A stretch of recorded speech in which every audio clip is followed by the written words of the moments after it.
또 추석하면은 맨날 성룡 영화만 주구장창이었는데 요즘에는 좀 달라서 뭐 범죄도시, 닮아야 놀자 이런 것만 보시는데요.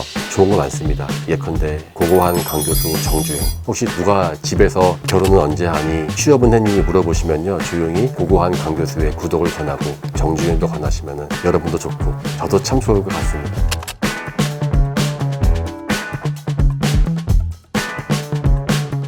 고고학하면 가장 먼저 이집트의 미라가 떠오르지 않나요?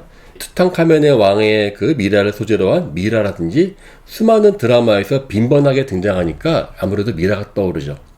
그런데 우리 보통 미라 그러면은 자꾸 이런 다른 나라를 떠올리는데요. 혹시 미라가 한국에도 있는 것 알고 계십니까?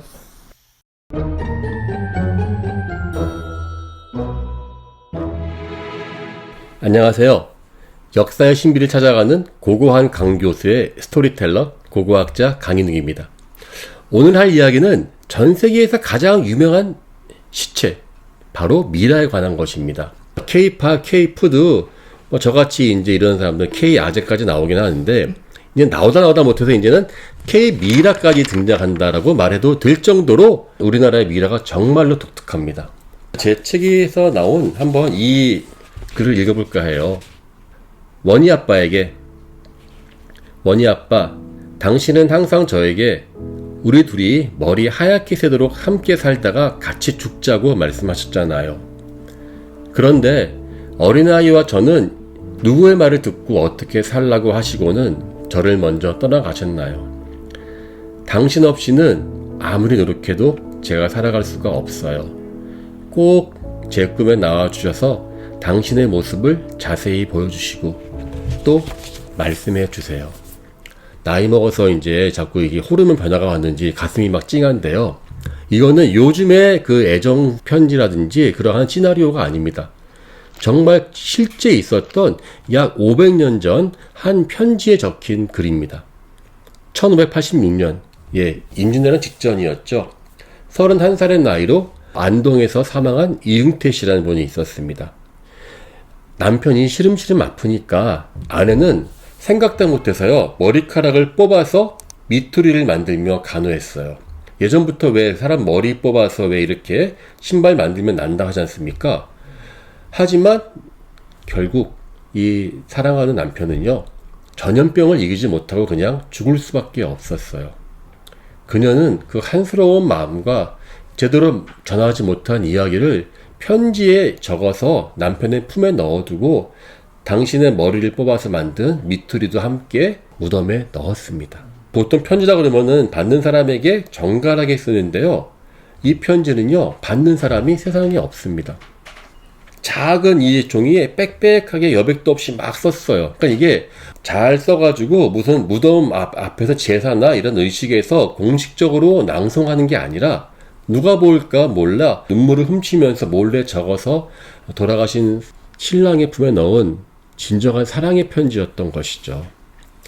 이렇게 참 개인적인 슬픔과 사랑이 담긴 편지를 보면요, 비록 이응태 씨가 요절했지만 그는 참으로 행복한 사람이 아니었나 하는 생각도 들기도 합니다.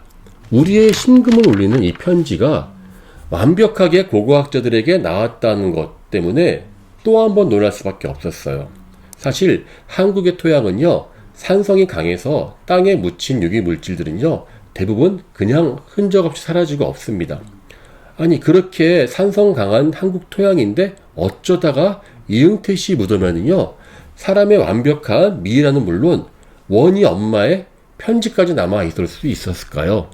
바로 그 이유는 조선시대의 극진한 효심과 성리학의 영향 때문이었습니다. 일반적으로 조선시대에는요, 목관묘를 주로 사용합니다.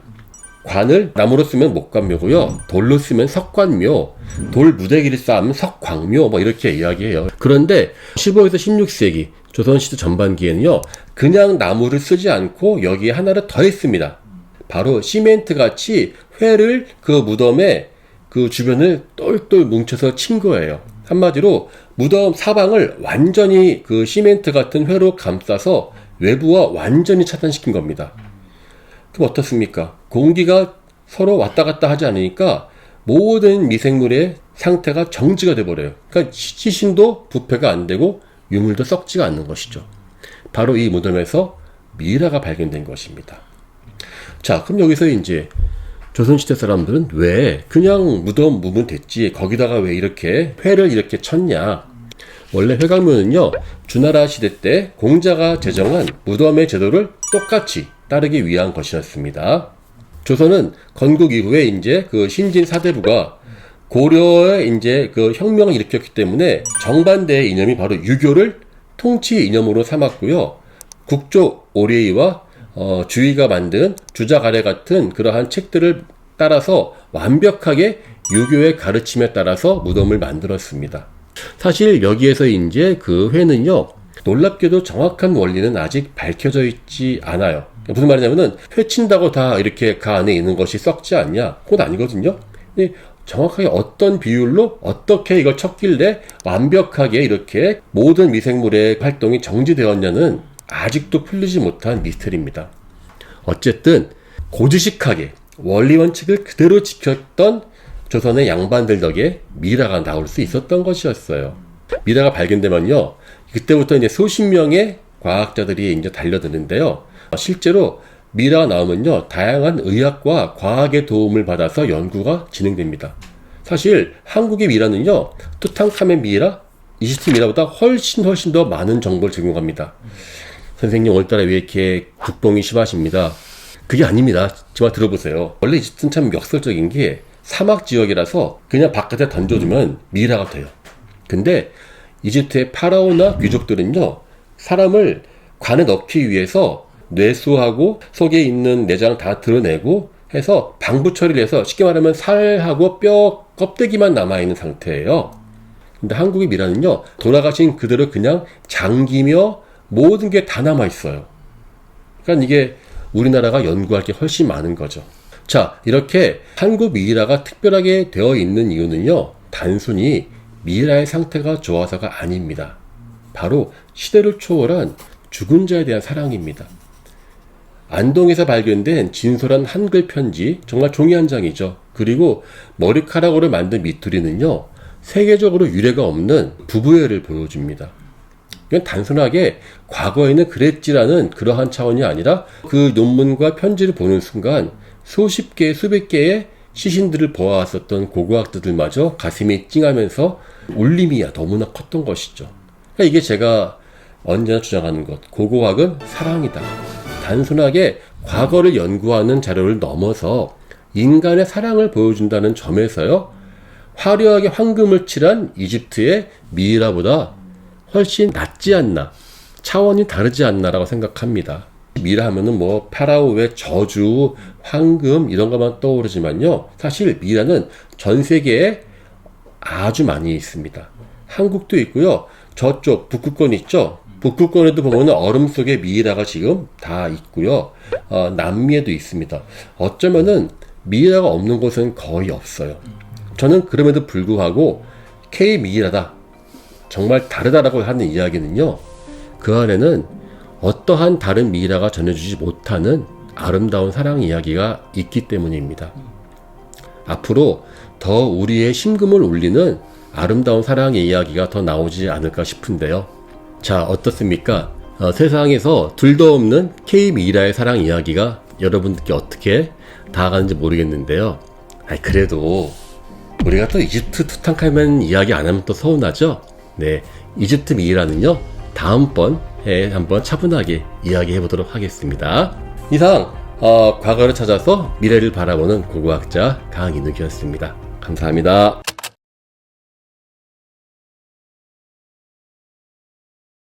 고고학하면 역시 이집트 아니겠습니까? 이집트 파라오 투탕카멘의 무덤과 그 미이라의 저주와 관련된 흥미로운 이야기를 나눠보려고 합니다. 과연 미이라의 저주, 이 이야기의 진실은 무엇일까요?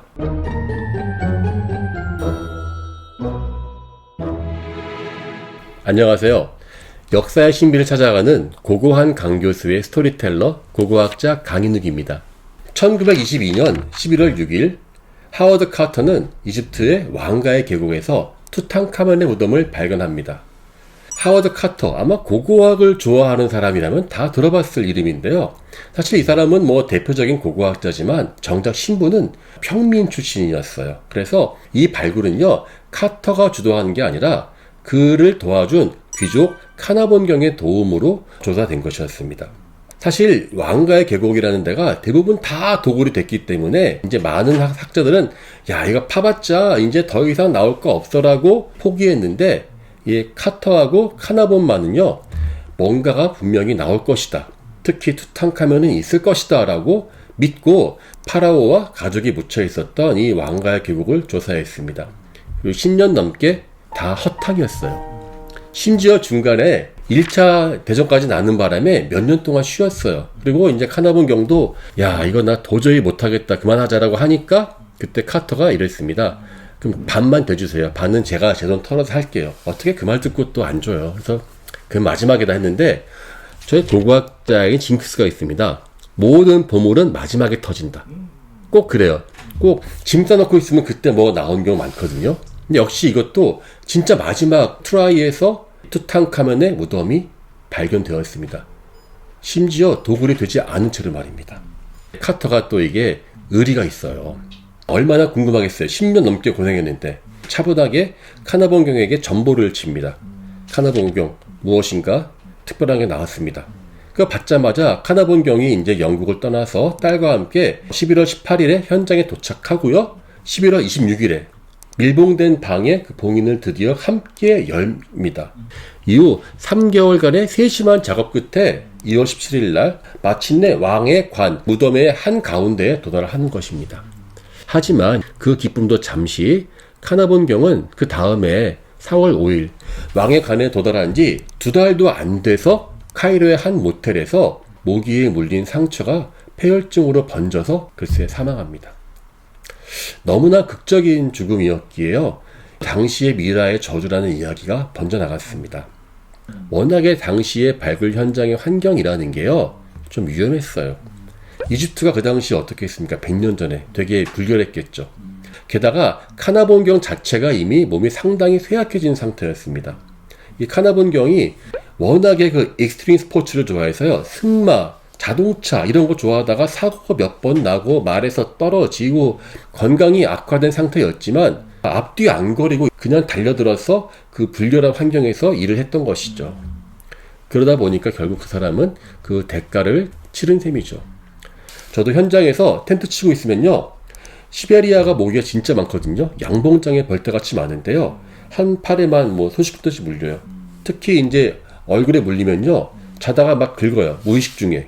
그러면은 재수 없으면은 막 땡땡 붙습니다. 당시에 카나본경이 있을 때는 항생제가 없던 시절이었어요. 따라서 그의 죽음은 사실 저주라기보다 그냥 설명되는 것이죠. 그렇다면 고고학 유물은 혹시 위험한 게 아닌가라는 질문도 해요. 왜 그런 거 있잖아요. 이집트에 수천 년 전에 있었던 무슨 사람을 죽이는 균이 있는데 그것이 사람을 공격했다, 뭐 이런 식의 음모론도 있는데요. 사실상 그 말이 반은 맞아요. 극지방의 영구 동토층, 이게 뭐냐면요, 북극권 가면은요, 사철 다 얼음이 있는 것이 아니라요, 여름에는 풀 자라고 꽃도 피거든요. 근데 조금만 파면은 밑에 얼음이 꽉 차 있는 데가 영구 동토층이에요. 사람 죽어도요, 무덤을 못 파요. 얼음이 박혀 있으니까. 그럼 얼음을 파고 얼음 속에 시신을 넣거든요. 그러니까 이건 몇천 년 지나도 시신이 안 녹고요, 수백 년 전 또는 수천 년 전에 탄저병이나 페스트로 사망한 사람들의 시신들이 북극권에 그냥 있는 거예요.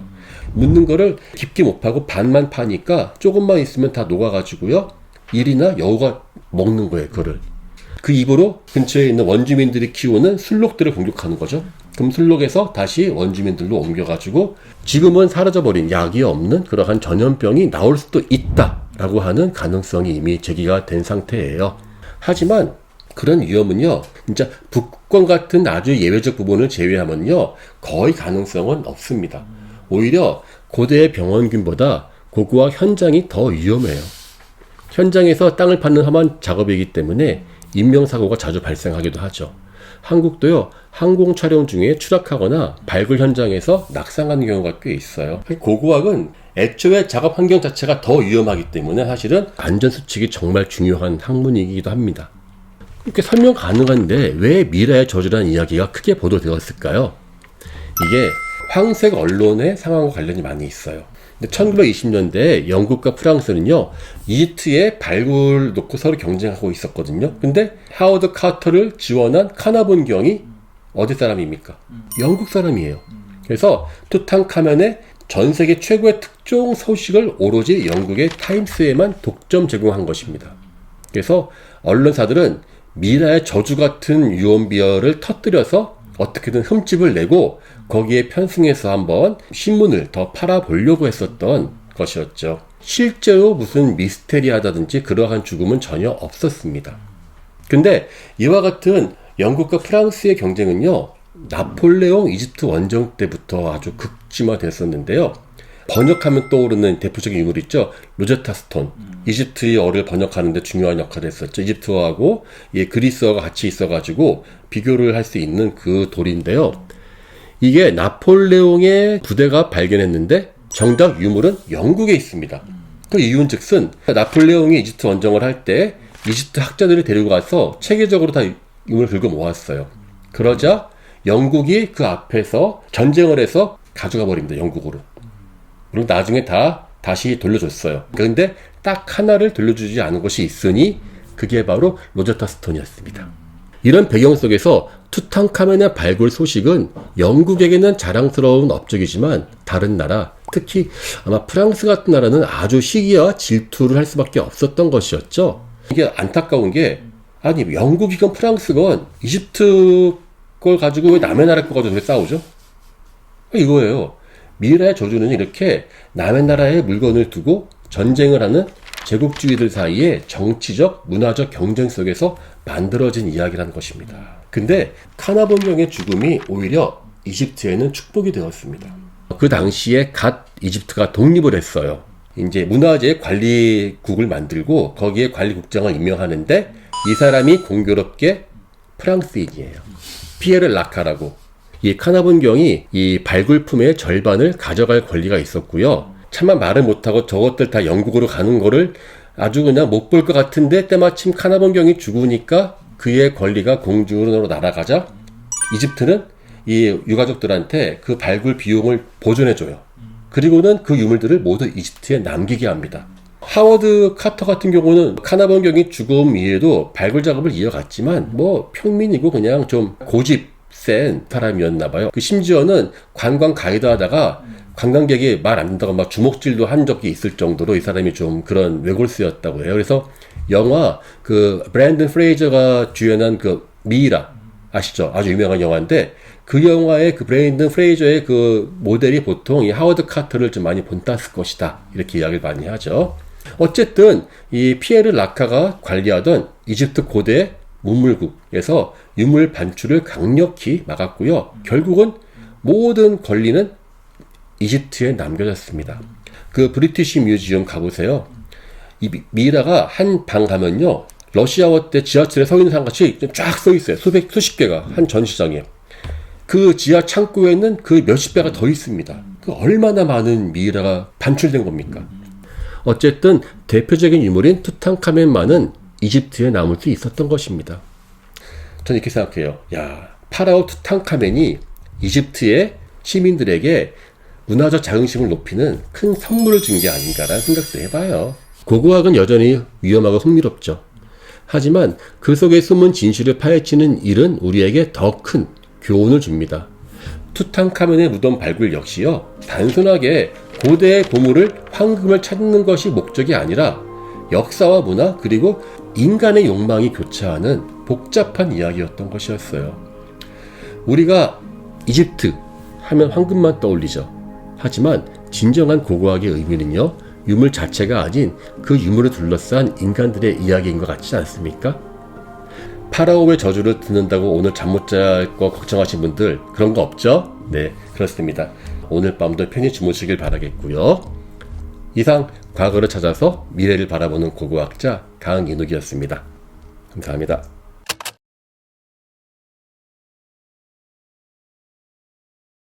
신라 금관이 처음 세상에 알려진 지도 어느덧 100년이 지났습니다. 그동안 총 6개의 신라 금관이 발굴되었고요. 지금은 뭐 경상남북도하고 호남 일대의 가야와 마한 지역에서도요, 다양한 금동관, 청동으로 만들고 겉을 금으로 칠한 금동관이 발견되었습니다. 이러한 유물들은 이제 명실상부하게 삼국시대를 대표하는 우리나라의 문화재로 자리 잡았는데요. 신라금관에 숨겨져 있는 고대에서 오늘날까지 이어지는 역사의 흐름을 한번 살펴보도록 하겠습니다.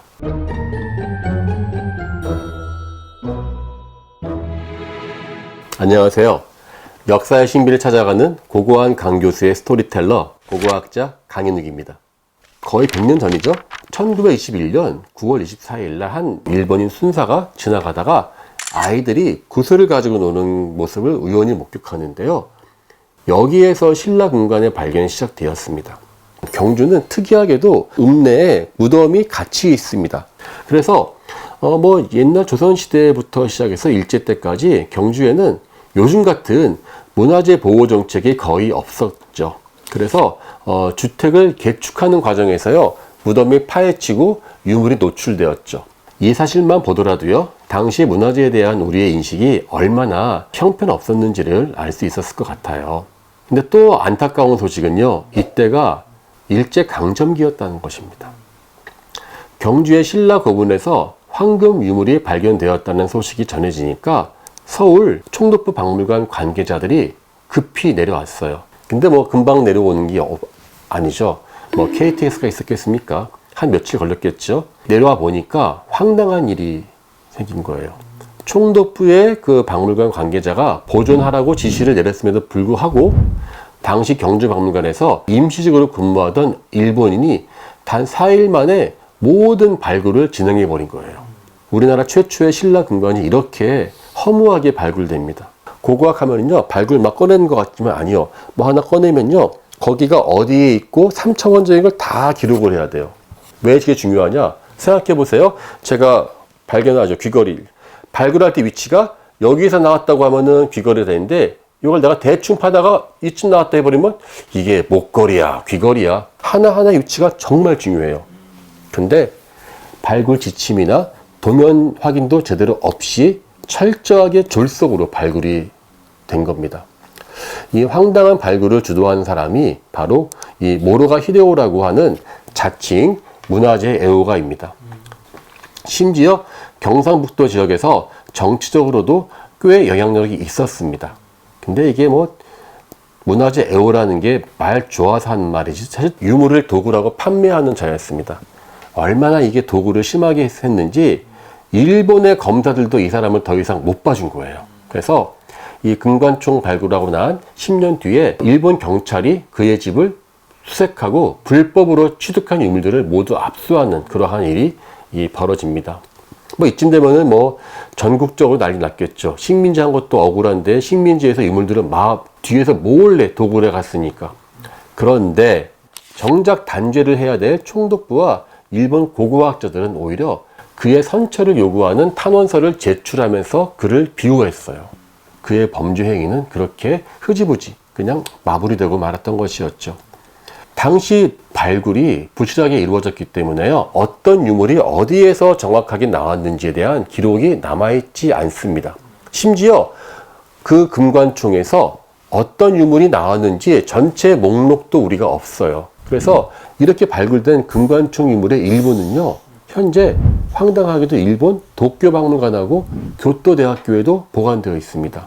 알려진 게 그 정도이니 뒤에서 팔아먹거나 몰래 어디 빼돌린 거는 몇 개였는지 잘 몰라요.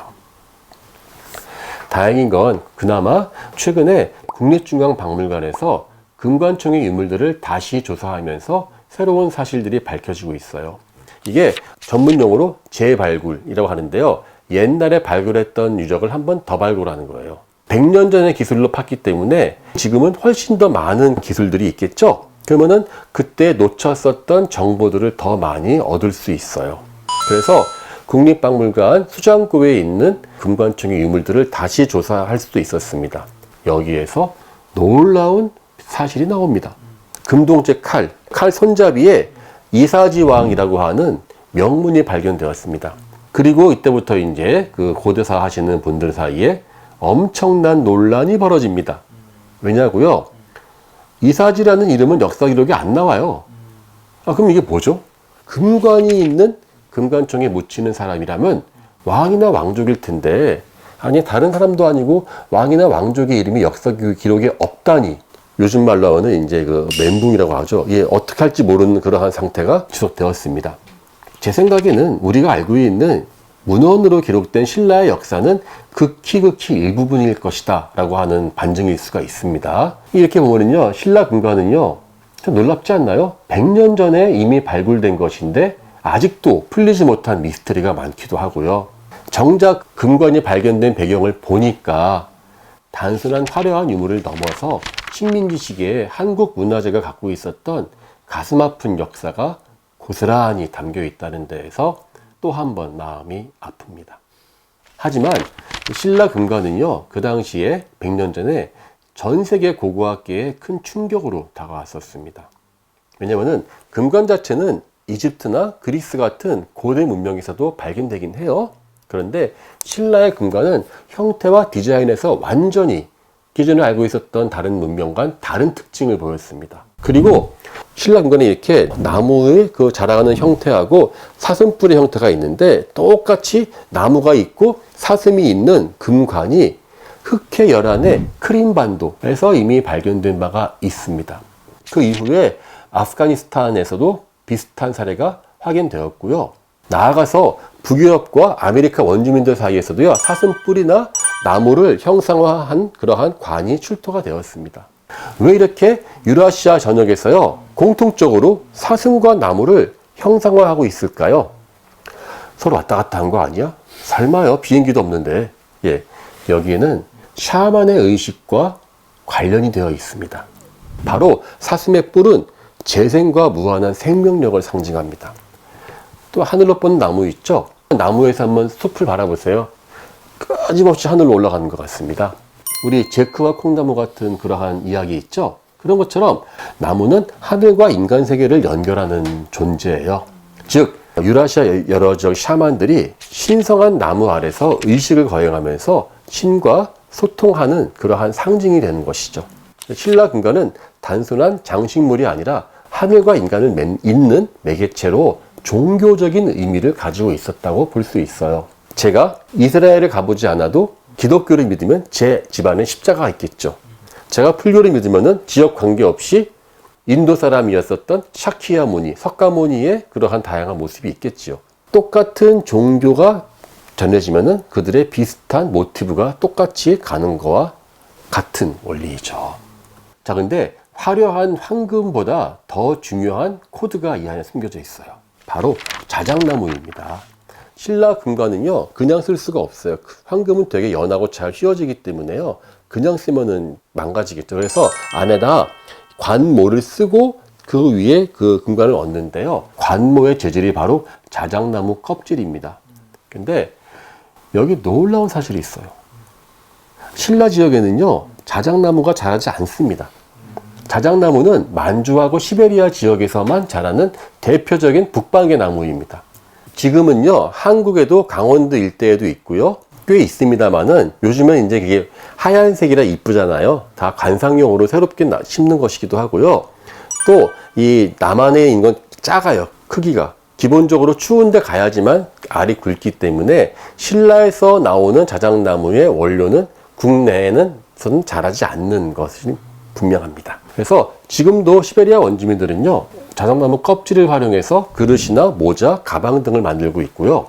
또한 천마총에서 발견된 말다래 있죠, 장리, 역시 자작나무 껍질을 복잡하게 가공하여서 만든 것으로 확인되었습니다.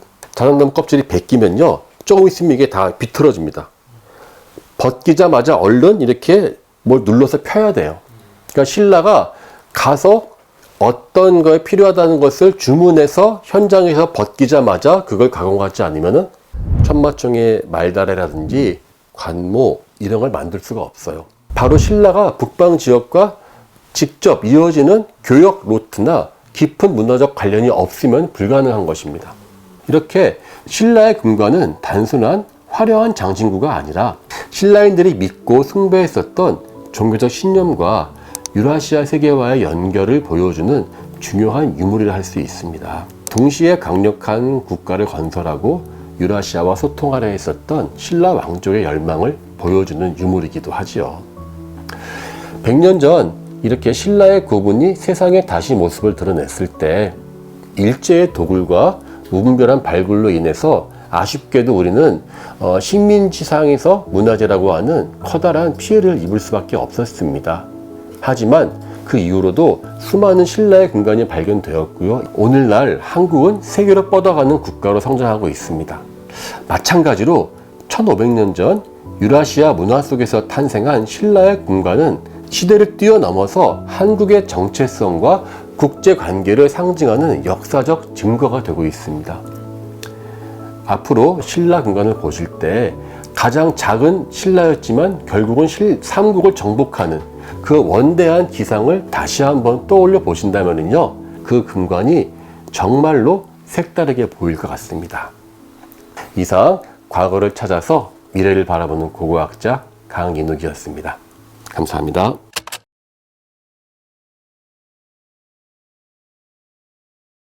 사람들은 흔히 물건의 가치를 평가할 때 진품 여부를 가장 먼저 따집니다. 우리가 자주 보는 골동품 감정 프로그램에서도 진품 여부가 가장 중요한 요소로 작동하듯이 말입니다. 심지어 무한복제가 가능한 디지털 시대가 도래한 지금도 대체 불가 토큰, NFT라고 보통 하죠. 같은 개념이 등장하면서 이 원본, 오리지널에 대한 집착은 계속되고 있습니다. 그렇다면 우리는 왜 이렇게 진품을 선호하는 것일까요? 모방품은 정말 가치가 없는 것일까요?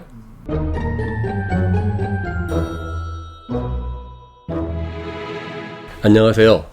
역사의 신비를 찾아가는 고고한 강교수의 스토리텔러, 고고학자 강인욱입니다. 우리 한 2000년 전 중국 북방에 있었던 한나라와 흉노와의 관계를 살펴보겠습니다. 한나라 유방이 세운 이 한나라는요, 백등산 전투에서 흉노에게 패배합니다.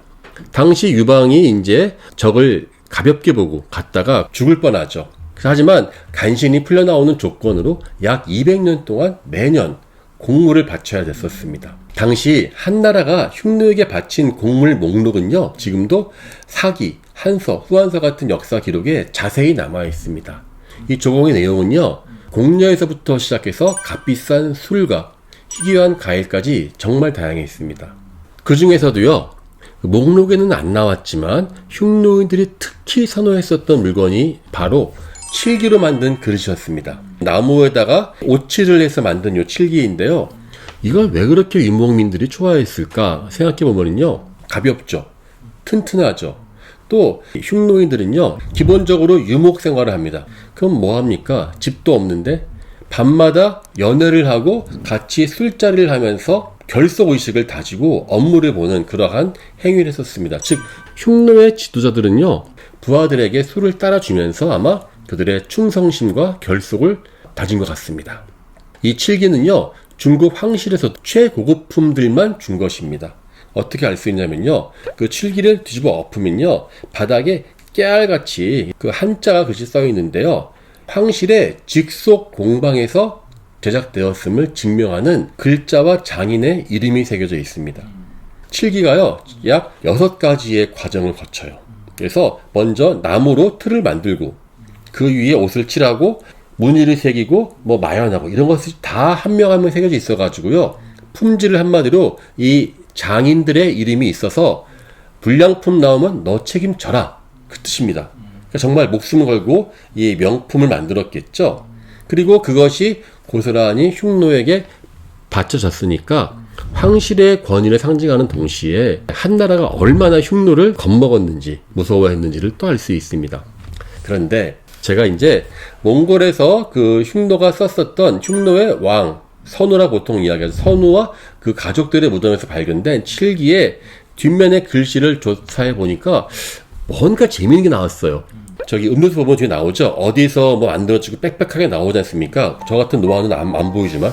근데 어떤 거 보니까 이게 약간 좀 색깔이 조금 정확히 보여요.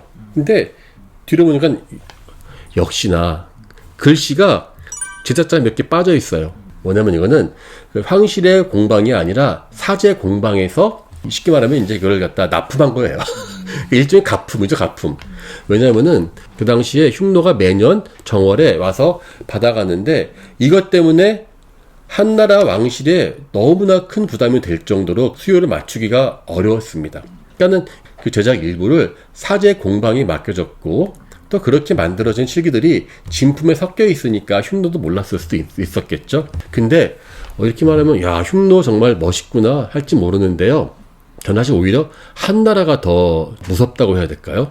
왜냐면은 당시 한나라가 경제적으로 부담을 덜기 위해서 엄청난 양의 공물을 바치는 게 차라리 흉노가 침략해 오는 것보다는 더 싸기 때문에 이러한 전략을 사용했습니다. 그 사이에 한나라는 조용히 자신들의 국력을 키우고 있었죠.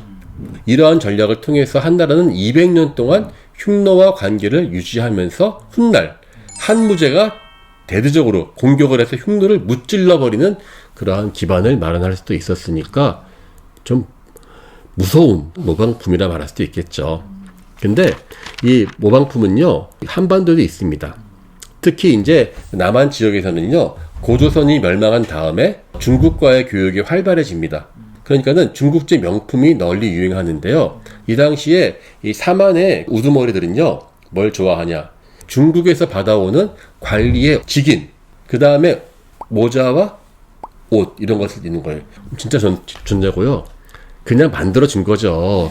그 당시에도 중국이라고 하는 권위를 이용해서 다스리고 싶어 했었던 사람이 있었습니다. 이 당시에 또 하나 유행한 게 바로 중국제의 거울이 널리 유행하기 시작했었어요. 당시 거울은요, 단순하게 얼굴을 비추는 그 거울 이상의 의미를 가져오게 되었습니다. 태양을 상징하는 장식이 새겨져 있어가지고요, 부와 권력을 의미하기도 하고요, 또 종교적인 의미, 뭐 태양이니까 내가 거울을 들고 있으면 나는 해를 품은 것 같은 그러한 식의 권위를 내세울 수 있어요. 고조선 시대에는 단유세문경이라고 해서 우리나라 고유의 거울을 만들었는데 이때 중국제 명품들이 많이 들어옵니다. 하지만 원하는 사람들이 많아지면은 수요를 감당할 수 없지 않습니까? 모방 거울이 등장합니다. 이 모방 거울은요, 원본과 비교하면은 다소 조약해요. 하지만 기능에 문제가 없습니다. 왜냐면요, 우리 거울 유물 보면은요, 다 무늬가 막 있잖아요. 여러분들이 보는 거울들은요, 다 뒷면이에요. 앞면은 반질반질하기 때문에 다 똑같아요. 제가 이렇게 붙이고 있으면요, 모방 거울인지 진품 거울인지는 뒤를 보지 않는 이상은 모르는 거예요. 기능에 문제가 없으니까 더 많은 사람들이 청동 거울을 모방해서 사용하게 되었고, 심지어 일부는 일반 가정에서 흔히 쓰다가 그냥 버릴 정도까지도 널리 유행하게 되었습니다. 모방이 단순히 원본을 흉내내는 것이 아니라 필요에 따라서 변화하고 발전해 나가는 과정임을 보여줍니다. 그러니까 모방 거울이 등장한다는 것은요, 청동 거울의 사용층이 더 넓어지고, 이는 신분을 막론하고 보다 많은 사람들이 새로운 문화를 향유할 수 있는 계기가 되었습니다. 또한 모방품이 대량으로 유통되면서 중국과의 무역 의존도를 낮추는 역할도 했으니까 요즘 보면은 무역 가지고 막 전쟁하는데 이게 요즘만의 이야기가 아닐 수도 있는 것이죠. 실제로 이러한 방식은요, 실크로드를 따라서 유라시아 대륙 곳곳에서 나타나는데요, 이렇게 우크라이나까지 나와요. 여기에 중국 거울을 본뜬 유물이 발견됩니다. 이는 명품을 모방하여서 대중적인 제품으로 확산시키는 현상이 동서양을 막론하고 보편적으로 이루어졌음을 보여줍니다. 우리 개그 중에 제일 재밌는 게 뭐죠? 성대모사예요. 왜 남의 소리 흉내내면 우리는 이렇게 재미있어 할까요? 인류학자들은 모방은 사피엔스의 본능이라고 이야기해요. 그래서 무엇인가를 모방하면서 그들의 지식을 습득하는 교육의 일환이었고, 그것의 재미를 느끼게 우리는 진화적으로 발달한 것이죠.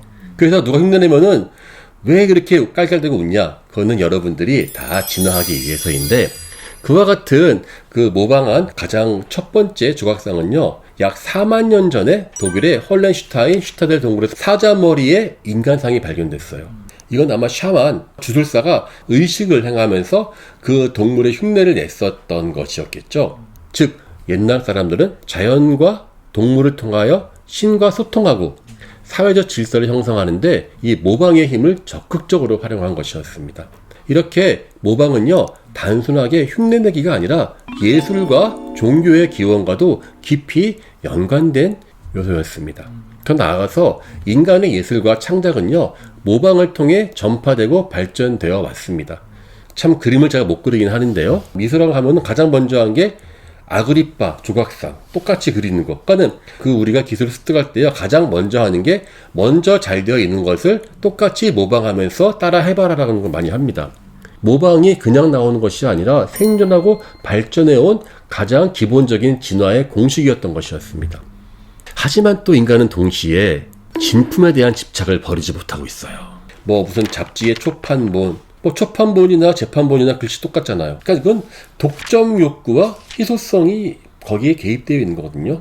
그래서 이 진품에 대한 열망은 단순한 심미적인 평가가 아니라 그것을 소유함으로써 자신의 가치를 높이고 타인과 차별화하고자 하는 인간의 근본적인 욕망과 관련이 많습니다. 디지털 시대에 이르러 원본과 복제의 차이가 사라진 환경에서도 여전히 진품이 강조되는 것은요, 결국 인간이 소유를 통해서 차별성을 가지려고 하는 욕망은 사라지지 않기 때문입니다. 결국 우리가 중요하게 생각해야 될 것은 무엇이냐? 그건요, 진품인가 가품인가가 아니라 그것이 우리 삶에 어떤 의미를 주는가가 아닌가 싶어요. 우리는 모방이 만들어낸 더 눈부신 문화 진보의 역사를 다시 한번 되새겨볼 필요가 있습니다. 그 모방 속에는 우리 인간 역사 발전의 비밀이 숨겨져 있는 게 아닌가 합니다. 이상 과거를 찾아서 미래를 바라보는 고고학자 강인욱이었습니다. 감사합니다.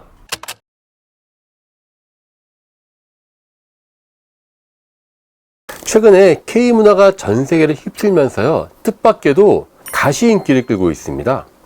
몇 년 전 조선시대 좀비 영화인 킹덤에서 등장한 화려한 가시 화제가 되었거든요. 지금은 글로벌 시장에서 큰 인기를 얻고 있는 K-팝 데몬 헌터즈에서 저승에서 온 사자 보이스가 착용한 갓 역시 주목받고 있습니다. 이 조선시대를 대표하는 갓은요, 근대화 과정을 거치면서 한때는 불필요한 전통문화의 상징으로 여겨졌지만 오늘날에는 K문화와 함께 다시금 재조명되고 있습니다.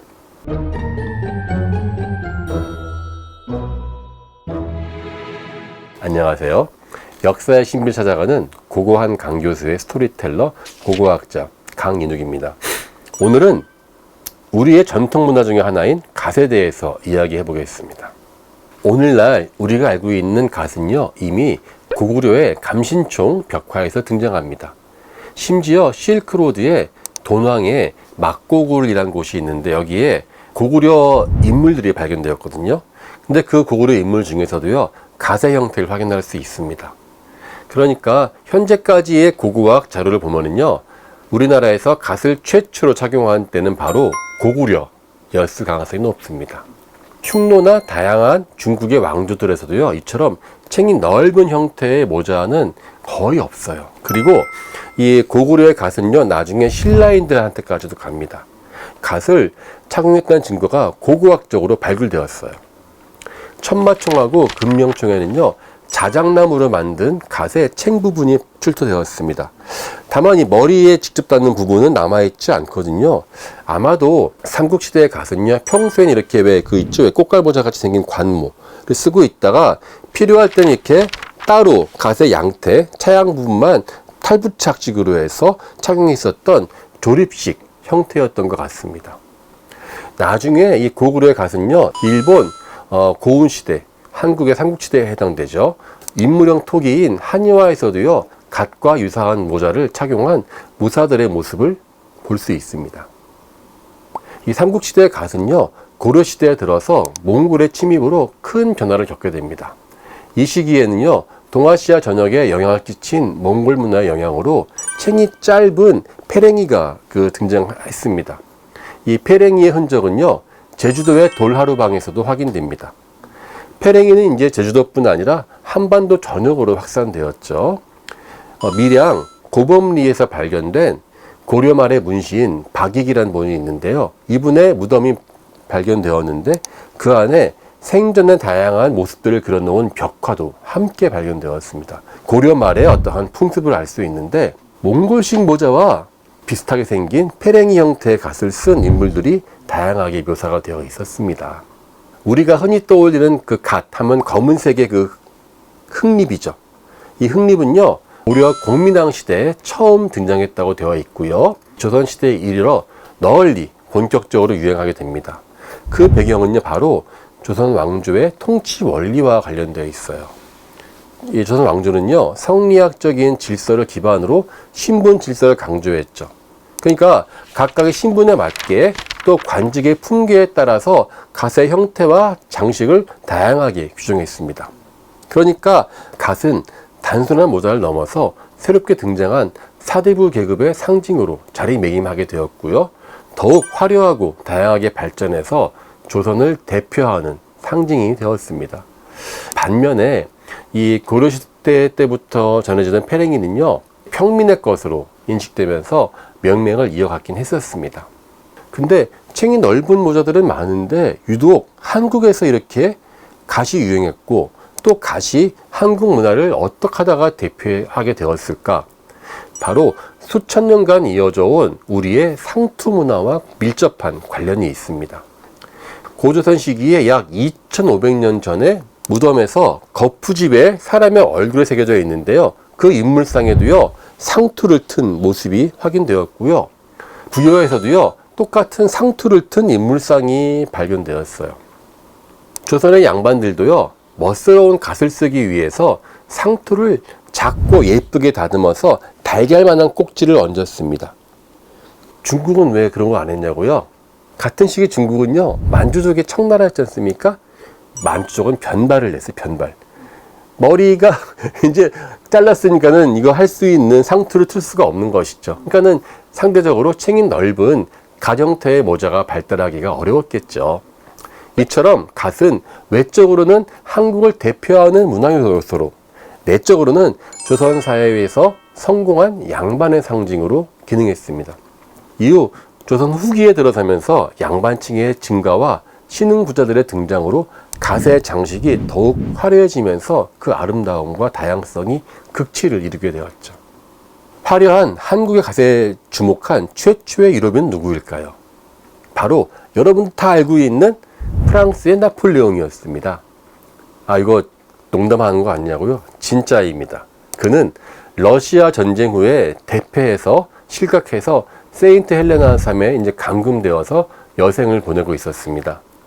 당시 영국의 해군 장교였었던 베질 홀이라는 사람이 있었거든요. 이 사람이 1816년에 한국의 서해안과 오키나와를 탐사하고 돌아가던 길에 이 나폴레옹한테 찾아갑니다. 나폴레옹이 원래는 안 만나주려고 그랬어요. 생각해보세요. 영국 때문에 졌는데 뭐 약 올리는 거야? 장난치냐, 안 만나! 그랬는데 이 베질 홀의 이 아버지가 나폴레옹과 같은 학교에서 공부했었대요. 마지못해 만나주니까 어떻게 하면 좋을까? 옆에서 당신 한국 갔다 왔다면서 그림 같은 거 챙겨가면은 말이 막힐 때 보여주면 좋잖아요. 뭐 이랬어요. 그래가지고 이제 베질 홀이 가니까 역시나 귀찮아, 또 쟤 왜 왔어 이러고 있는데 그림을 딱 보니까는 나폴레옹이 이러는 거예요.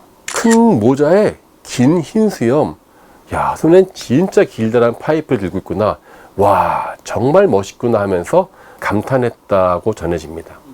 평소에도 위험 있는 이미지를 중시했고 자기의 어떠한 멋 그리고 풍모를 되게 중요시했었던 나폴레옹이었기 때문에 조선의 갓은 아마 인상 깊게 다가왔던 것 같습니다.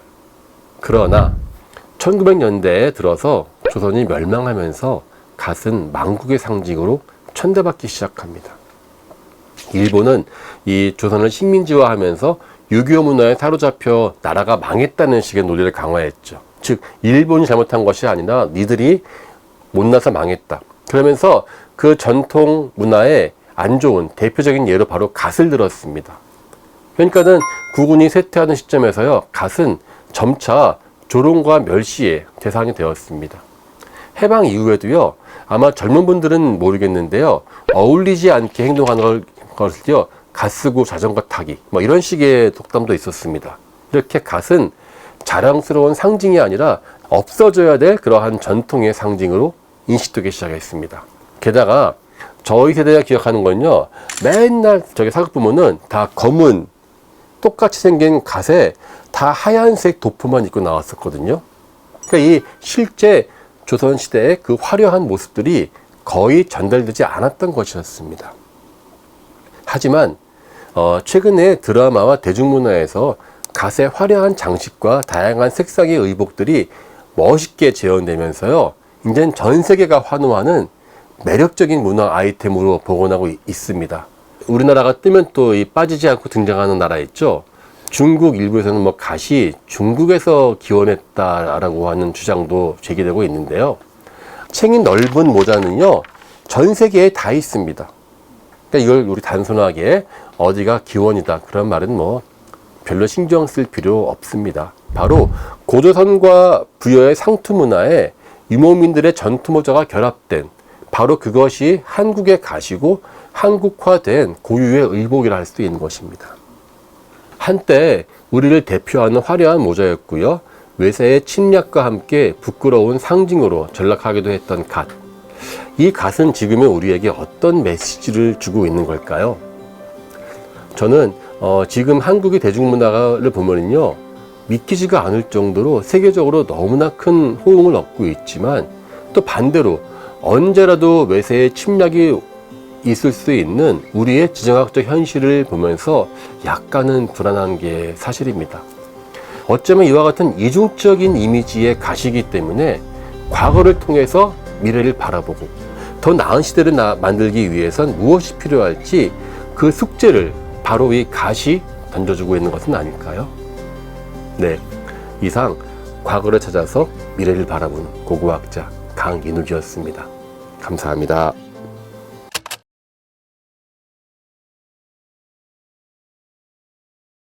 사람은 오래 살고 볼 일인 게요, 저 어렸을 때 했었던 오징어 게임이라는 것이 요즘에 드라마 덕분에 다시 핫해지고 있습니다. 사실 저는 이 게임을 어릴 때 오징어 가이상이라 불렀거든요. 들으시는 분들도 아마 동네마다 다르게 불렀을 것 같은데요, 어떻게 불렀는지 한번 댓글로 달아주세요. 아재 인증입니다. 보통 50세 이상만 알고 있죠. 아무튼 그 천진난만한 아이들의 놀이가 어쩌다가 잔인한 어른들의 생존 게임으로 변모했을까요? 또 그리고 그 변모한 그 드라마에 왜 이렇게 세계인들이 열광하고 있을까요?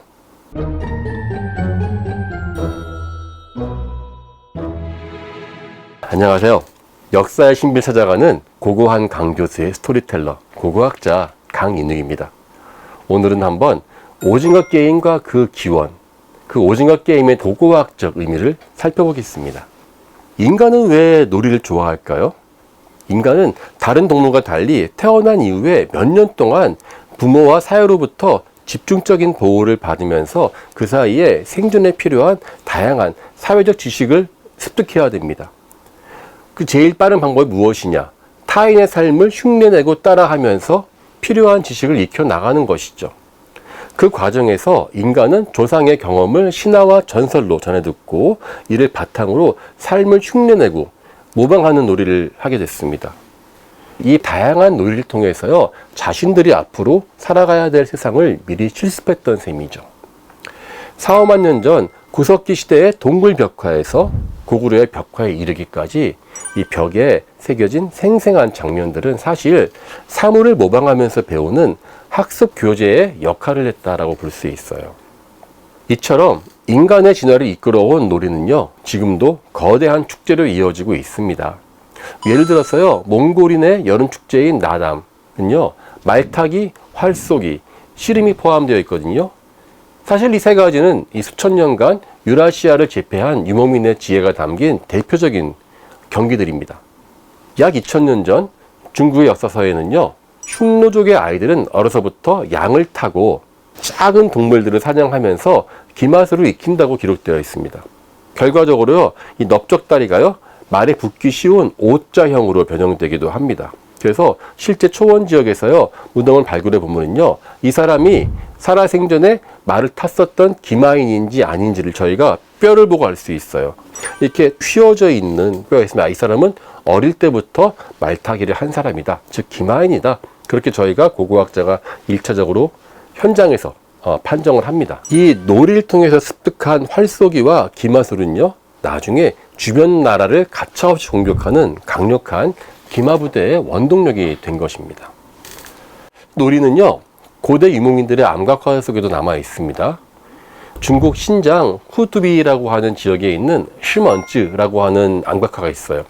여기는 마치 사람들이 이렇게 춤을 추다가 똑같은 자세로 정지한 듯한 장면들이 묘사되어 있습니다. 얼마 전에 그 오징어 게임에서 무궁화꽃이 피었습니다. 아주 잔인한 게임이지 않습니까? 전 그걸 보면서 신강에서 봤었던 바로 그 암각화 놀이가 좀 떠올랐습니다. 그뿐 아니라 중앙아시아의 수많은 암각화에는요, 마치 현대 미술이나 키스 헤링의 그림을 연상시키는 장면들이 그려져 있습니다. 여기에는 흥겨운 놀이하고 활쏘기, 동물 사냥들이 다 포함되어 있습니다. 사실 이게 재밌지만은 않은 게요, 그 이면에는 사실 평생을 떠돌면서 혹독한 환경과 전쟁 속에서 살아가야 했었던 유목민들의 지혜가 깃들어 있습니다. 자, 이 초원의 놀이는요, 실크로드를 타고 고구려 벽화에까지도 남아 있습니다. 유목민들과 인접한 고구려인들은 역시 씨름, 사냥, 활쏘기 등 놀이를 통해서 익히면서 강한 전사로 성장했습니다. 대표적인 예로요, 여러분 다 알고 있는 이 그림 있죠? 이 무용총의 수렵도 보면은요, 고구려인들이 연습하던 사냥과 활쏘기 모습을 잘 보여주고 있어요. 자, 이 그림 보세요. 이상한 점이 하나 있습니다. 이 밑에 있는 이 기마전사가 사냥개와 함께 호랑이를 추격하고 있습니다. 야, 호랑이가 어떻게 개한테 밀리죠? 근데 더 웃긴 거는요, 이 전사가 쏘는 화살의 끝이요, 뭉툭해요. 그러니까 이거는요, 야생 호랑이를 상대로 한 실전 사냥이 아니라 사냥 연습을 위해서 길들인 호랑이를 대상으로 한 사냥 경기라는 것을 암시하는 것이죠. 그 또 재미있는 게요, 이 그림의 위를 보세요. 사슴이 도망갑니다. 그리고 그 사슴을 향해서 전사는 몸을 뒤로 돌려서 활을 쏘고 있습니다. 사슴이 가면은 사슴을 따라가는 것이 아니라 사슴과 반대 방향으로 내가 돌리면서 이렇게 쏘는 거예요. 이게 바로 파르티안 사법이라고 하는 뒤돌아 쏘기입니다. 이 파르티안 사법은 예전에 로마하고 파르티아가 전쟁하던 카레 전투에서 유래한 것인데요, 말 위에서 등을 돌려서 활을 쏘는 가장 고난도의 기술입니다. 그래서 이게 페르시아와 실크로드 일대의 유목민 전사들이 사용하던 대표적인 기법입니다. 그런데 고구려 벽화에서는요, 맹수가 아니라 사람을 피해서 달아나는 사슴을 향해서 기술을 연습하고 있습니다. 그렇죠. 이렇게 새로운 활쏘기를 진짜 맹수하고 했다가는 제가 실수하면 좀 다치지 않습니까? 그래서 이 무용총의 수렵도는요, 새로운 활쏘기 기술을 꾸준하게 훈련해 나가는 바로 그러한 장면입니다. 즉, 놀이가 경기이고 경기가 곧 실전 훈련인 셈이죠. 지금 세계적 인기를 끌고 있는 오징어 게임이나 구슬치기 같은 놀이는요, 아마 1980년대 초에 칼라TV의 보급과 길이 다 콘크리트로 포장되면서 급속히 사라졌습니다. MZ들은 몰라요. 근데 아마 제 세대 분들은 제 말에 아마 무릎을 치지 않을까요? 자, 근데 21세기에 들어서면서부터 그 대부분 놀이는요, 실제 바닥에서 뛰어노는 것이 아니라 온라인에서 구현되고 있습니다. 하지만 많은 사람들이 다시 몸으로 직접 뛰는 놀이에 주목하고 있습니다. 그 이유는 놀이가 단순한 유희가 아니라 인간 진화, 그리고 인간 사회의 본질을 반영하고 있기 때문에 그렇습니다. 이 놀이의 형태는요, 시대에 따라 변하지만 어떤 놀이든지 간에 사회 구조와 생존 원리를 반영하면서 그 속에서 인생의 교훈을 얻는다는 점은 변하지 않습니다. 어쩌면은 한국의 놀이가 세계적으로 주목받는 이유도요, 그 속에 보편적인 인간 생존의 지혜가 담겨 있기 때문일 것입니다. 결국 인간은 놀이 속에서 세상을 배우고요, 그 놀이를 통해서 끊임없이 진화하고 있는 존재인 것입니다. 인간은 논다, 그래서 진화한다입니다. 이상 과거를 찾아서 미래를 바라보는 고고학자 강인욱이었습니다. 감사합니다.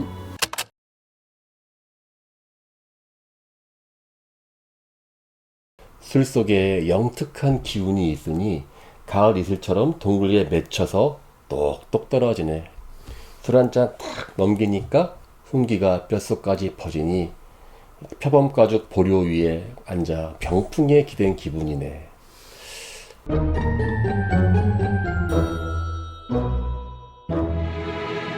안녕하세요. 역사의 신비를 찾아가는 고고한 강교수의 스토리텔러, 고고학자 강인욱입니다. 오늘 할 이야기는 술에 대해서입니다. 고려시대에 그 정몽주란 분이 있습니다. 이 정몽주의 그 스승에 해당되는 목은 이색이라는 분이 있는데요. 이분이 정말 재미있는 시를 썼습니다. 밤새 술을 받아가지고 한 잔 딱 먹으니까 세상에 이렇게 좋은 데가 없더라라고 하는, 저같이 술 좋아하는 사람은 딱 듣고는 감동받는 그러한 구절이긴 하는데요. 자, 이것은 한반도의 역사에 등장하는 소주에 대한 기록 중 하나입니다. 요즘 우리가 흔히 마시는 소주는 희석식으로 대량 생산된 것이지요. 하지만 과거 역사 속, 그리고 지금의 전통적인 소주는 대개 증류식 소주를 말합니다. 알코올의 비등점을 이용해서 분리해낸 소주는요, 인간의 노력과 과학기술의 산물이라고 할 수 있습니다. 또한 놀랍게도 그 소주는 옛날 동서 문명의 교류를 이끌어낸 숨은 공신이기도 하지요. 소주의 핵심 기술인 증류 기술은요, 역사가 아주 오래돼서요, 수천 년 문명의 발전 과정에서 점진적으로 형성되었습니다. 약 2500년 전에 페르시아에서 시작된 방술, 방술은 쉽게 말하면 연금술의 시작이었다라고 보면 되실 것 같습니다. 다양한 화학적인 실험을 하는 것인데요. 이 방술이 실크로드를 통해서 중국으로 전해졌고요. 그 당시에 가장 서쪽에 있었던 나라가 진나라였습니다. 그래서 진시황 때에는 다양한 방사들, 쉽게 말하면 연금술사들이죠, 들이 등장했습니다. 이때 수은을 가열해서 다양한 단약을 만들어내면서 증류기술이 발달했습니다. 아마 그 과정에서 수많은 물건 중에서 알코올도 함께 증류했을 가능성이 높습니다. 하지만 증류주가 사람들의 기호품으로 자리 잡고 널리 퍼진 것은 흔히 몽골 시대부터라고 알려져 있습니다. 우리가 흔히 빼갈이라 부르는 중국의 증류주, 중국에서는 마이저우, 백주라고 하는데요. 이 증류주가 사실은 중국이 아닌 곳에서 기원했다는 사실 혹시 알고 계십니까? 그 기원지는요, 우리나라에서 멀지 않은 만주 지역입니다. 지난 2006년도에 중국 지린성 바안이라는 곳이 있는데요. 거기에서 한 배갈 공장이요, 건물을 하나 더 옆에다가 이제 만든다고 땅을 파다가 거란 시대에 그 술을 빚는 솥하고 쟁반을 의미하는 술고리, 한마디로 이제 술을 고우는 유물들이 다수 나왔습니다. 심지어 그 술고리 옆에는요, 10에서 11세기에 만들어진 약 4,000개의 동전이 가득 들어간 항아리도 함께 나왔습니다. 너무 재밌잖아요. 빼갈 공장에서 실제로 원조 술 유적이 나왔다. 그래서 고고학자들이 발굴을 하고요, 바로 옆에서 고고학자들이 그 발굴된 술고리를 복원해서 한번 술을 빚어봤습니다. 그렇게 해서 2번 걸렀더니만 현재 우리가 마시는 것과 거의 비슷한 40도에서 50도짜리 증류주가 만들어졌습니다. 왜 2번 걸렀냐고요? 원래 메틸알코올이 많이 나오기 때문에요, 그 부분을 빼야 되기 때문에 2번을 거릅니다. 우리 흔히 먹는 그 중국집 빼갈 중에 이과도주 있죠? 이과도주가 2번 걸렀다 뜻입니다. 얼구어 더우저라고 하거든요. 잘됐다. 아니, 이과도주 같은 것이 똑같이 나오네? 이러면서 이제 중국 고고학계하고 주류업계에서는 이를 바탕으로 증류주의 기원이 중국이라고 주장하죠. 하지만 이는 사실이 아닙니다. 만주는 그 당시에 중국이 아니고요, 몽골 이전에 거란족들이 있었던 곳이었죠. 즉, 소주의 기원은 몽골보다 더 이전인 거란부터 만들어졌다는 것이 고고학적으로 나온 것입니다. 어떻게 몽골이 아니라 거란에서 최초의 증류주가 나올 수 있었을까? 바로 유목문화와 만주의 지리적 환경이 아주 중요한 역할을 했습니다. 유목생활에서요, 이렇게 도수가 높은 증류주는요, 빠르고 간편하게 만들 수 있고요, 휴대용도 좋죠. 또한 만주는 겨울이 아주 길어요. 증류를 하려면요, 필수적으로 얼음 같은 냉각제가 필요하거든요. 이 알코올을 증류했으면은 그 위에 온도가 차가운 얼음 같은 게 있어야지만 온도차 때문에 금방 응결이 된단 말이죠. 그러니까 얼음을 쉽게 구할 수 있었죠. 게다가 이 술의 재료인 누룩 같은 발효주도 아주 흔했습니다. 이런 조건 덕분에 소주를 대량으로 만들 수 있었죠. 고려는 거란과 여진과의 교류를 통해서 다양한 술을 포함해서 많은 물건들을 수입했습니다. 그래서 최초의 소주는 몽골 침략 이전에 이미 만주에서 발원해서 고려로 유입되었을 가능성도 저는 충분히 높다고 생각합니다. 물론 그렇다고 해도요, 소주가 세계적으로 널리 퍼지게 된 것은 역시 몽골 제국이 등장하면서부터입니다. 거대한 몽골의 정복 활동과 역참이 널리 발달하게 되면서 동서양은 하나로 연결되게 됐고요. 몽골의 영향을 받은 지역에서는 각자의 방식으로 증류주를 만들기 시작했습니다. 몽골의 영향은요, 지금도 술을 뜻하는 아라기라는 이름에 남아있거든요. 몽골, 카자흐스탄, 터키 등 유라시아 대부분 지역뿐 아니라 동남아시아까지 아라기라는 이름으로 남아있습니다. 한국도 예외는 아니었습니다. 고려시대 문헌에서는요, 소주를 아랄길이라 기록했거든요. 그리고 최근까지도 경상도 일부 지역에서는요, 아락이라는 말이 술 또는 술찌개미를 의미하는 방언으로 남아 있습니다. 도대체 아락이라는 단어는 어디에서 유래했을까요? 바로 아랍의 증류시설인 알렘빅에서 비롯된 것입니다. 이 방울방울 떨어지는 모습이 땀과 비슷하다고 해서 그 이름이 유래하게 된 것입니다. 한국에서는 소주를 이슬과 연관 짓는데요. 서로 다른 언어지만 결국 소주는 불순물을 없애고 정화되는 과정이라는 점에서 공통된 의미를 갖고 있었던 것입니다. 참, 술하면 또 빼놓을 수 없는 나라가 또 러시아 아닙니까? 러시아도 몽골의 증류주에서 기원했거든요. 근데 보드카는 뜻이 물이에요, 물. 바다가 물이거든요. 보드카는 물 중에 물이다. 즉, 정화를 돼서 정말 순수한 물이다 라고 하는 그러한 뜻이 되겠습니다. 기본적인 그 의미는 다 비슷하죠. 소주와 같은 증류주는요, 알코올 도수가 높아서 쉽게 취하게 됩니다. 사람을 쉽게 무기력하게 만들죠. 하지만 몽골의 증류 기술을 적극적으로 확산시킨 이유에는 아마 정치적인 목적도 있었을 것입니다. 정복한 지역에 소주를 전파시키고 사람들이 소주를 널리 즐기도록 유도하면서 몽골에 대한 반감을 줄이고 자연스럽게 동화되도록 한 것입니다. 사실 피지배인들을 술로 다스리는 정책은요, 몽골만 사용한 것이 아닙니다. 술 식민주의라는 개념이 있습니다. 이는 지배국가가 피지배 민족에게 알코올을 공급해서 그들이 술만 마시면서 취해 있다가 자기도 모르게 저항 의지를 약화시키는 전략입니다. 러시아가 시베리아 원주민을 정복할 때, 그리고 유럽인이 신대륙을 정복할 때도 이러한 방식이 사용되었습니다. 몽골이 거대한 제국을 통치하면서 각 지역에 이와 같은 도수가 높은 증류주 기술을 적극적으로 전파했을 가능성도 저는 무척 크다고 봅니다. 동서양을 넘나들면서 발전해온 증류 기술은 결국 소주라는 형태로 완성되었습니다. 실크로드는요, 단순히 물품을 거래하는 길만이 아니고요, 문화와 기술이 오가는 통로였습니다. 아마 인류 역사에서 술만큼 서로의 경계를 허물고 하나로 묶어주는 음식도 참 드물 겁니다.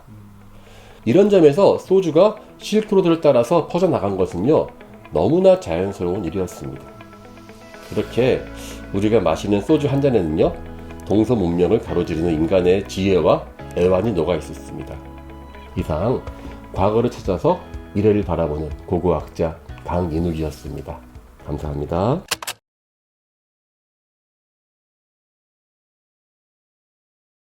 기원전 525년 페르시아 제국의 캄비세스 2세가 이집트를 정복하려 했습니다. 역사의 저자 헤로도투스에 따르면 당시 이집트의 용병들이 배신해서 결국 이집트가 패배했다고 합니다. 이 전쟁에서 흥미로운 이야기 하나 있습니다. 당시 페르시아 군대는 방패에 고양이 그림을 그려넣었고 실제 전투에서는 고양이를 앞세우기도 했다고 합니다. 왜 그랬을까요? 고양이 역시 용병으로 고용이라도 된 것일까요?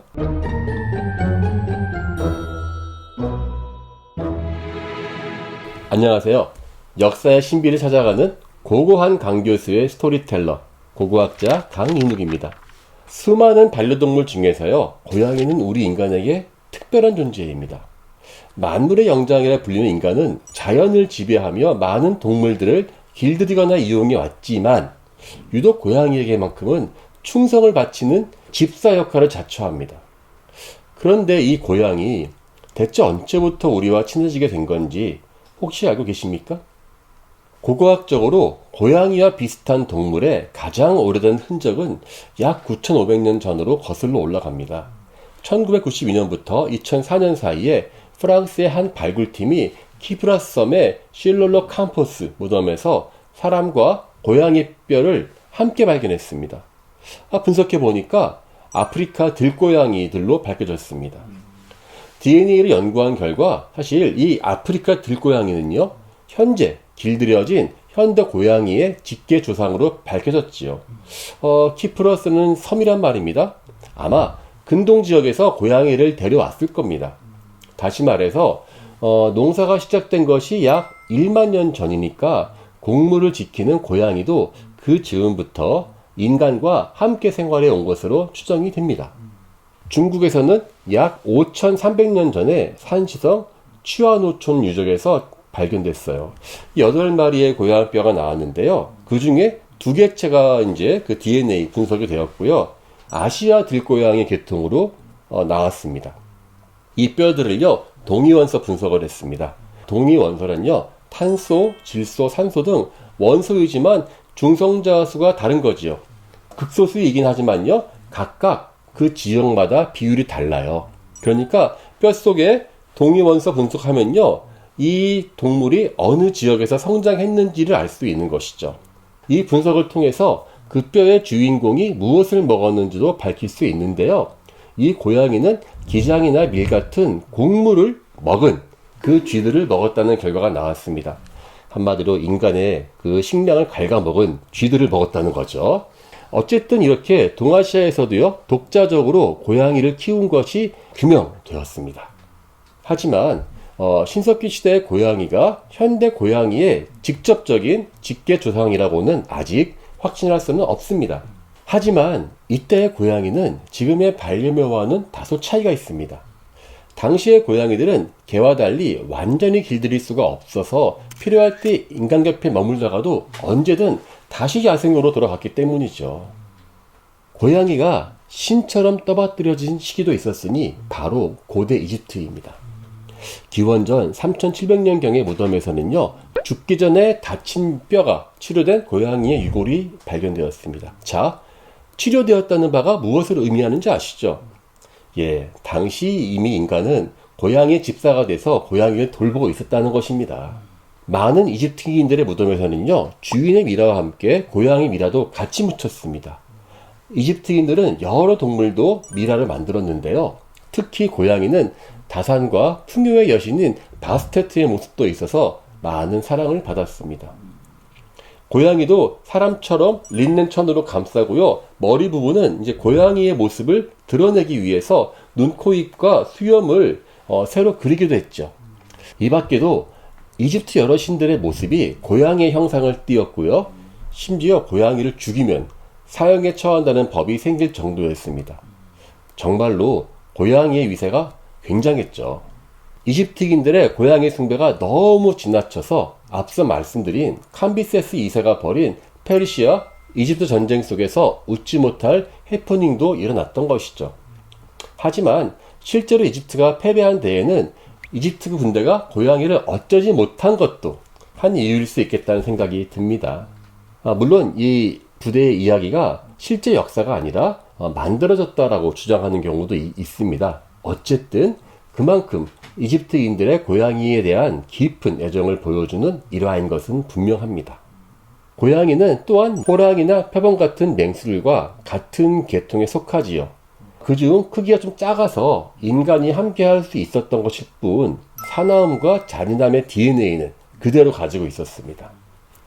초원의 유목전사는요, 자신들의 용맹함을 드러내기 위해서 고양이과 동물을 내세웠죠. 스키타이나 흉노 같은 유목문화에서도 무기나 갑옷 등의 고양이과 동물 문양이 자주 등장하는 이유가 바로 여기에 있습니다. 고양이 하면 도시의 차가운 이미지가 떠오릅니다. 사실 그 속에는요, 오랜 인간 역사가 숨어 있습니다. 도시가 만들어지고 인구가 밀집되면서 인간은 곡식을 대량으로 먹고 또 대량으로 저장을 할 필요성이 있었죠. 그런데 그 곡물들을 갉아먹고 심지어 전염병을 퍼뜨리는 골치 아픈 존재가 있었죠. 바로 쥐였습니다. 쥐에 기생하는 벼룩이 매개가 되는 페스트 같은 질병은 도시 전체를 멸망시킬 수도 있었습니다. 이런 상황에서 설치류를 잡아먹는 고양이는 인간에게 꼭 필요한 존재였죠. 한국에서도 고양이는 오래전부터 함께 해왔을 가능성이 큽니다. 문헌상으로는요, 고려시대에 들어서야 고양이에 대한 기록이 등장하지만 그보다 앞선 가야시대의 유물에서도 고양이의 흔적이 발견됩니다.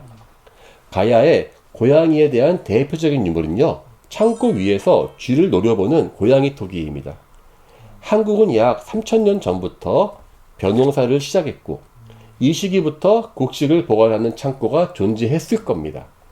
고양이를 길들였을 가능성이 아주 큽니다만 아쉽게도 이것을 명확히 증명할 자료가 아직 부족합니다.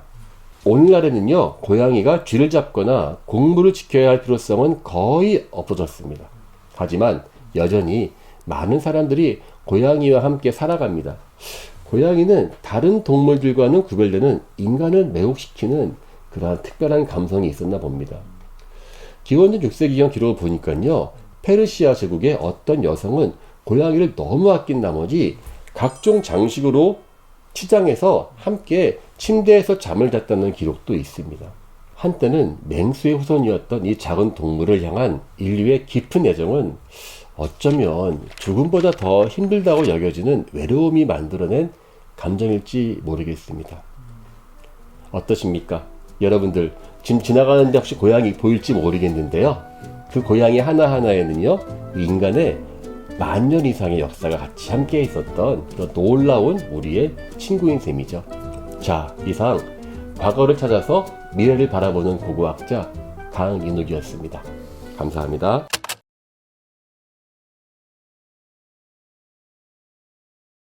2017년 5월 러시아에서 한 사진이 크게 화제가 된 적이 있습니다. 러시아 정교회의 고위 사제인 키릴 총대주교가 러시아 내무부의 컴퓨터를 성수로 축복하는 모습이 담긴 사진이었죠. 이때는 대규모 사이버 공격인 워나크라이 랜섬웨어로 인해서 정보기관들이 많은 피해를 입은 이후였기 때문에 세계적으로 더 이슈가 되었습니다. 이처럼 이 첨단 과학과 종교의 조화는 현대 러시아에서도 흔히 볼 수 있는 모습이라고 합니다.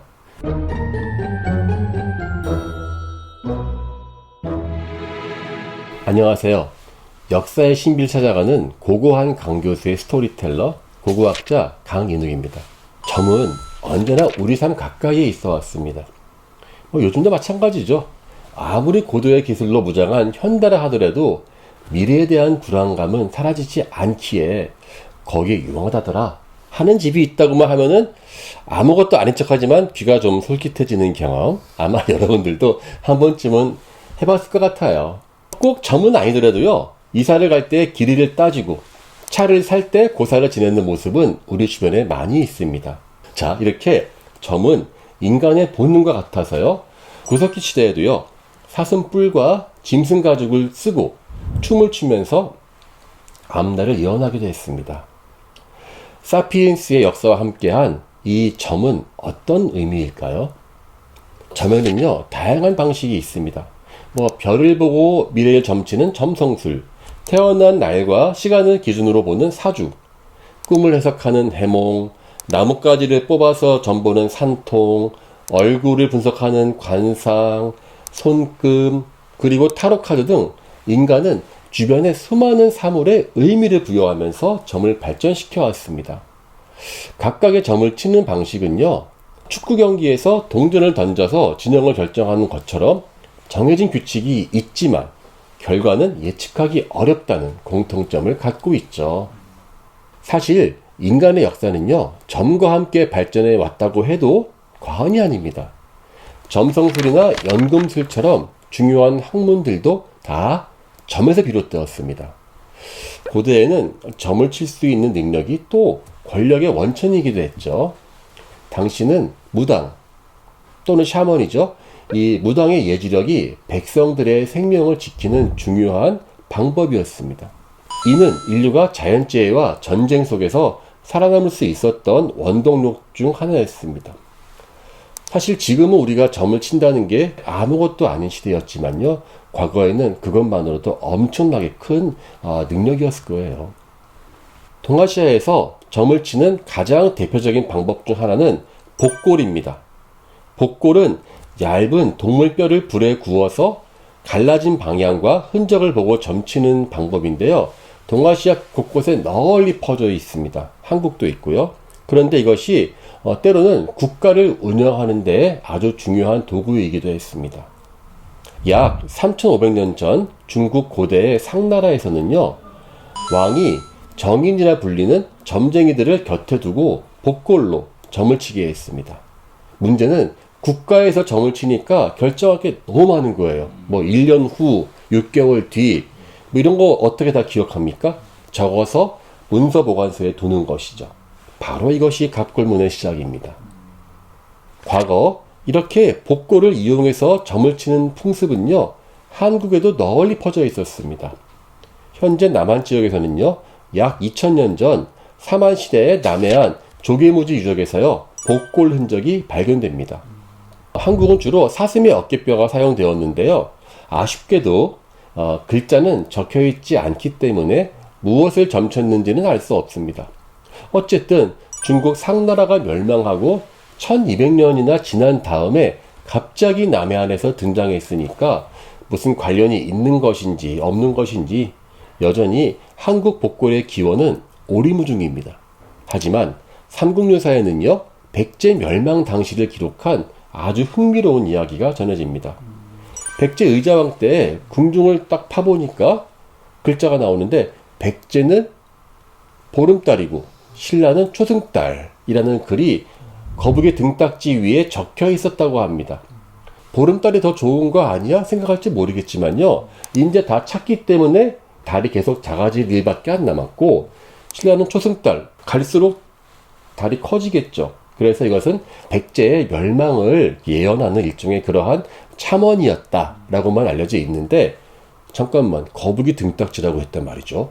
갑골문을 할 때요, 이 어깨뼈 아니면요, 거북이의 등딱지, 엄밀히 말하면 우리가 볼 때 배딱지 같은 이 부분이죠. 거북이 등딱지에 쓰여져 있다라고 하니까 갑골문과 상당히 비슷하다는 생각이 들어요. 어쩌면 삼국시대에도 이렇게 갑골로 점을 쳤기 때문에 이러한 이야기가 나왔을지 모르겠어요. 이모민들에게는요, 주사위도 점을 치는 중요한 도구였습니다. 한국에서도요, 쌀이나 동전을 던져서 점을 치는 문화가 있죠. 몽골에서는요, 샤가이라는 동물의 발가락 뼈를 이용한 주사위로 점을 쳤습니다. 이 뼈를 던지면요, 크게 4면으로 나뉘거든요. 각각 면이 말, 낙타, 양, 염소라고 부르는데요. 각각 대운, 평안, 조심, 여행 등의 의미를 지닙니다. 이 뼈를 4개를 딱 던져가지고요, 자신이 처한 상황에 맞춰가지고 해석을 하는 식인데요. 고대 흉노의 무덤을 발굴해 보면 샤가이가 거의 빠짐없이 발견됩니다. 로빈 윌리엄스가 주연했었던 주만지라는 영화 보면요, 보드판 위로 주사위를 던지는 순간 갑자기 돌이킬 수 없는 모험이 시작되는 거가 떠오르는데요. 그런 식으로 아마 주사위를 이용한 점의 역사는요, 아마 수천 년 동안 이어온 것 같습니다. 강릉, 강문동에서도요, 세계적으로 유례없는 말뼈의 복골이 발견되었습니다. 강문동에 이렇게 늪지다가 발견됐는데요. 여기에서는 제사를 지내고 재물과 도구를 버린 것이 함께 나왔습니다. 여기에서 말뼈로 점을 친 흔적이 남아 있었죠. 일반적으로 말은 귀하게 여기기 때문에 복골로는 사용되지 않습니다. 하지만 강문동 사람들은 아마 말을 소나 돼지처럼 가축으로 인식했던 것으로 보입니다. 실제로요, 이 유적에서는요, 제갈이나 안장 같은 승마도구가 전혀 발견되지 않았습니다. 이 말은 이 사람들이 말을 타기보다는 키워서 제물로 사용했다는 것을 의미하죠. 역사 기록에 따르면요, 이 지역은 동해의 중심지거든요.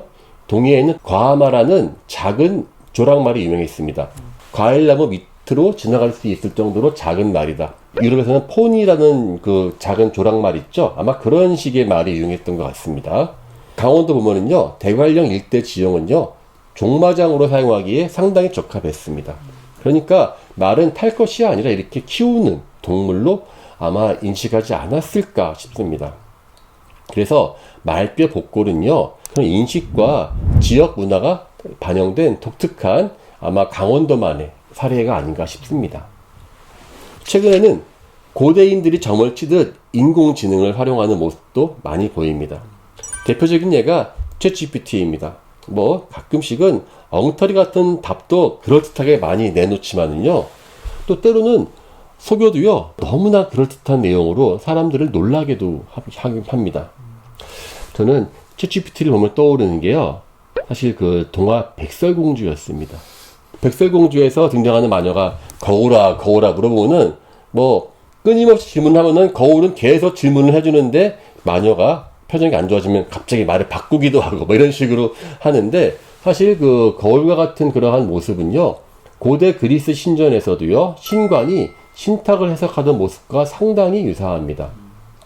때로는 마음에 안 들면은 그 신관들을 죽이기도 하거든요. 그래서 델포이 같은 신전에서는요, 그러한 신탁이 다양한 그 의미로 나오기도 하고, 때로는 그거 믿다가 나라가 망하거나 반대로 흥하는 경우도 적지 않았습니다. 어쩌면 머지않아서요, 빅데이터와 AI를 활용한 첨단 점집이 등장할지도 모르겠습니다. 인류가 처음 이 땅에 등장하면서 우리는 끊임없이 점을 치면서 미래에 대한 불안을 달래왔습니다. 즉, 아무리 기술이 발달해도요, 점을 찾는 인간의 모습은 아마 계속 이어질 것 같습니다. 제가 이 전공이 시베리아를 다니고요, 또 유목문화 연구하다 보니까 샤만들하고 정말 많이 만나고요, 또 샤만들의 유물들이 참 많이 나와요. 우리가 샤만을 이야기할 때 약간 다르게 봐야 되는 게, 그 샤만들은 점을 치면서 사람들을 미혹시키는 게 아니라 그 지역은 부리아트라고 하는 몽골의 원주민들이 살고 있습니다. 그 사람들의 문화가 소련 70년 동안에 다 말살되고 샤만들도 엄청난 탄압을 받았어요. 다시 이렇게 모여서 한다는 거는 그들이 원래 있었던 수천 년의 문화를 복원한다라고 하는 의미가 있으니까요.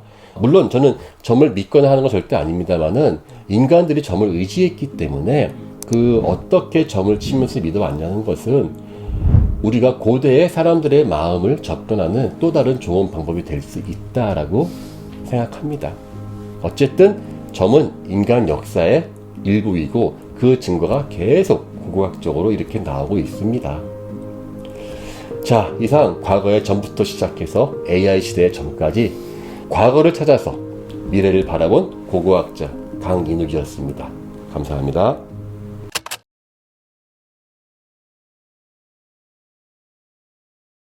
요즘 문신은요, 개성을 표현하는 하나의 문화로 자리 잡고 있지만 여전히 저 같은 이 기성세대에게는요, 이 부정적인 이미지가 남아있는 것도 좀 사실입니다. 하지만 약 2000년 전 한국에 4만 사람들이 문신을 했다는 기록도 중국 역사서에 등장할 정도로요, 우리나라도요, 문신의 역사가 아주 깊습니다. 사실 문신은요, 구석기 시대부터 이어져 왔는데요, 이렇게 오랜 시간 동안 인간이 몸에 무언가를 새겨온 이유는 무엇일까요? 인류가 사용한 가장 오래된 치장법, 문신의 기원은 언제였을까요?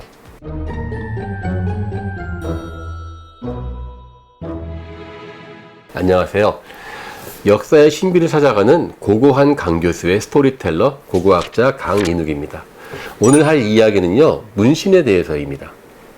진화론으로 유명한 찰스 다윈은 150년 전 세상에 문신을 하지 않은 민족은 없다고 말했습니다. 그만큼 문신의 역사는 오래되었다는 반증이겠죠. 하지만 사람의 피부들은 시간이 지나면 남아있지가 않기 때문에 문신이 언제 처음 시작되었는지는 정확히 알 수 없습니다. 다만 이 고고학적 자료를 통해서 그 흔적을 추정해 볼 수는 있습니다. 동아시아에서는 약 1만 년 전부터 만들어진 아모르강 중류의 시카치알리안 암각화에서 문신을 한 얼굴들이 등장합니다. 또 그 비슷한 문신이 아메리카 원주민이나 사할린과 홋카이도에 있는 아이누족에서도 볼 수 있으니 아마 이는 수만 년을 이어온 전통이라 할 수 있을 겁니다.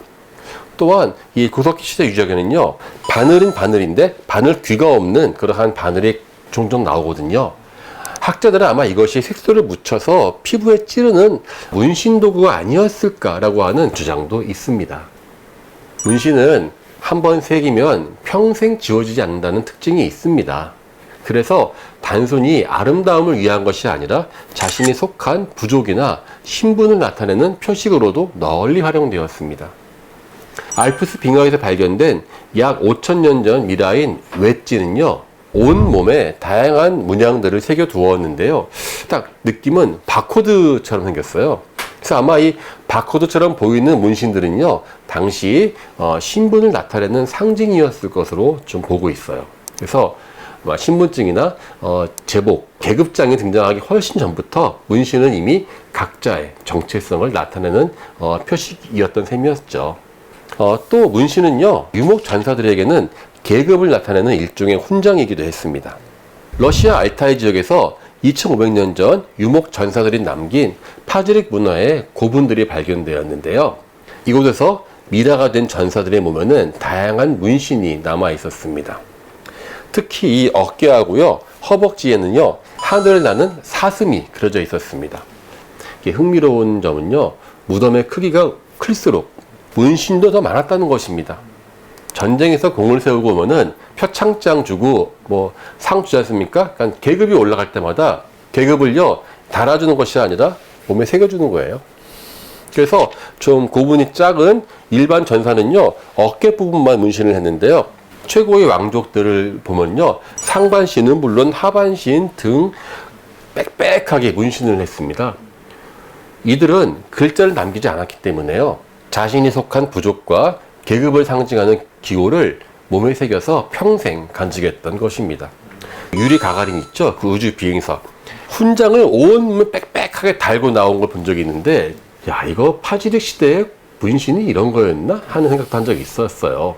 이렇게 이들의 문신에는요, 중요한 의미가 담겨 있습니다.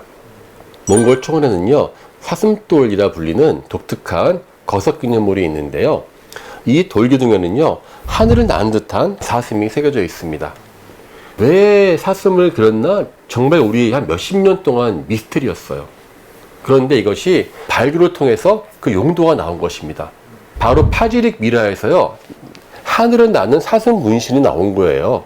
그래서 전쟁에서 싸우다 죽은 전사들의 기념물을 세울 때 그 몸에 똑같은 사슴의 문양을 새기고 그의 용맹을 기리고 아마 부족의 신화와 기억을 몸에 남겼던 것이었던 것 같습니다.